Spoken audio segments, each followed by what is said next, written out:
Ils ne reçoivent pas du tout l'aide occidentale. Écoutez ce soldat russe qui décrit une situation misérable.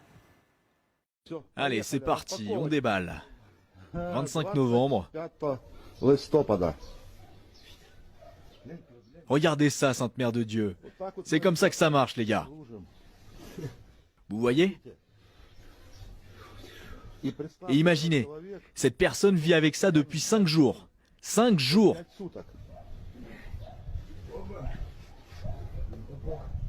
Vous ne pouvez pas imaginer ce qu'on ressent.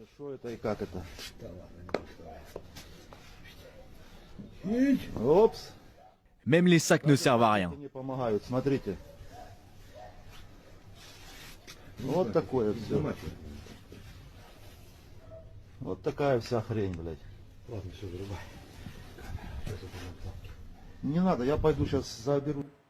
Jérôme Poirot, une réaction sur cet extrait. extrait? Ce sont des images impressionnantes, mais les deux premières qualités d'un fantassin, c'est la rusticité et l'endurance. Donc là, on voit effectivement que ce soldat a vécu dans des conditions rustiques et pendant plusieurs jours, donc il est bon. Et son moral n'a pas l'air tellement affecté. Mais ce qui compte à la fin, c'est effectivement la situation comparée des deux armées. Si certaines sont dans des conditions qui sont plus confortables, eh bien, leur ardeur au combat sera davantage préservée parce que ces conditions très très pénibles, elles finissent par atteindre la capacité à combattre. Le moral. Et donc le moral, mais même les capacités physiques. Et donc s'il y a une différence entre les deux armées de ce point de vue-là, ça peut avoir des conséquences importantes. Édouard Girard, je viens vers vous dans un instant. Une réaction, on me dit, de Guillaume Ancel.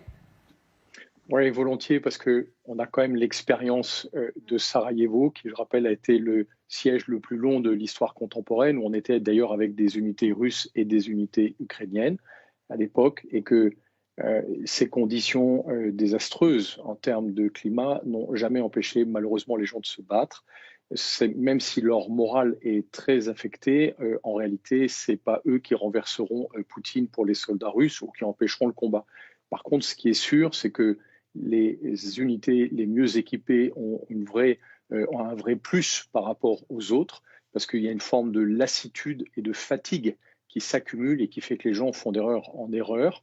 Et là, à mon avis, c'est le cas des Russes, et d'autant que ce que vous avez vu avec les images du fantassin qui montre qu'il avait mis un sac en plastique sur ses pieds, tous les gens qui ont fait un peu de combat savent que si on met des sacs en plastique sur les pieds, on se met à transpirer de manière épouvantable et que ça ne peut tenir que quelques jours. Donc ce sont vraiment des gens inexpérimentés et inéquipés qui sont en face. Donc voilà, pour moi, ça a été bien le fait que l'armée russe est dans un état de décrépitude avancé à ce stade. Guillaume Ancel, vous restez avec nous. Édouard Girard, une réaction. Oui, Jérôme Poirot, vous parliez du moral des troupes russes.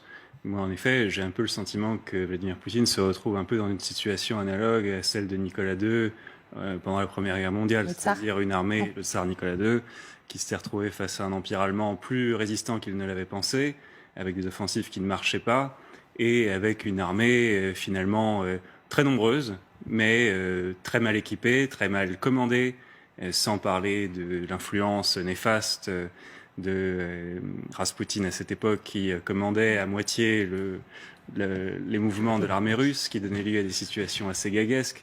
Et en fait, j'ai le sentiment que la situation est assez proche. Il espère, je pense, obtenir un cessez-le-feu, que je pense qu'il n'obtiendra pas. Et en réalité, ce qui va se passer, c'est que je pense que la population russe ne va pas soutenir encore cette guerre très longtemps. Je pense qu'elle la soutient déjà fort peu, mais je pense que ça ne va pas durer longtemps. Et il va se retrouver dans une configuration dans laquelle, à mon avis, il ne va pas réussir à endurer cette guerre encore longtemps. Alors, au-delà de ces conditions météorologiques sur le front, il y a toujours ce problème de matériel côté russe. On a vu la réunion entre Vladimir Poutine et les maires de soldats mobilisés vendredi, plutôt bien orchestrée, il est vrai, par le Kremlin, avec des profils très choisis. Écoutez, en revanche, cette séquence plus intéressante parce que plus vraie, cette maman d'un soldat mobilisé sur le front qui interpelle un député de la Douma et la réponse de celui-ci. Il n'y a aucun viseur, aucun. On doit les acheter via des financements participatifs. Mon fils adoptif m'a dit qu'ils en avaient acheté 4, mais qu'il leur en manquait encore 2, ainsi que 2 appareils de vision nocturne. Ils n'ont rien. Ils ont quitté Kharkiv sans rien. Il n'y avait même pas de polyéthylène pour recouvrir les pirogues. Nous devons comprendre que le monde entier nous regarde. Nous sommes le plus vaste des États. Et lorsque nous n'avons pas de chaussettes, de shorts, de médecins, de moyens de renseignement, de communication, ou simplement de soins pour nos enfants, des questions se posent auxquelles il nous est très difficile de répondre. Nadejda, c'est vrai que c'est intéressant ce que disent députés. Le monde nous regarde. On ne peut pas répondre à toutes les questions, en fait.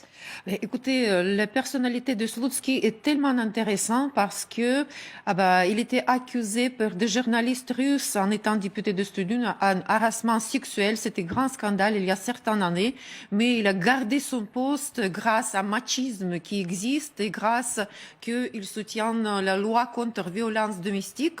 Et dans ce cas-là, il joue le rôle un peu au lieu de Zhirinovsky parce qu'il a pris sa place dans le chef de parti de l'LDPR. Et sa réponse, ça montre à corps et faiblesse, mais pour moi, c'est toujours très humiliant de regarder des mères russes.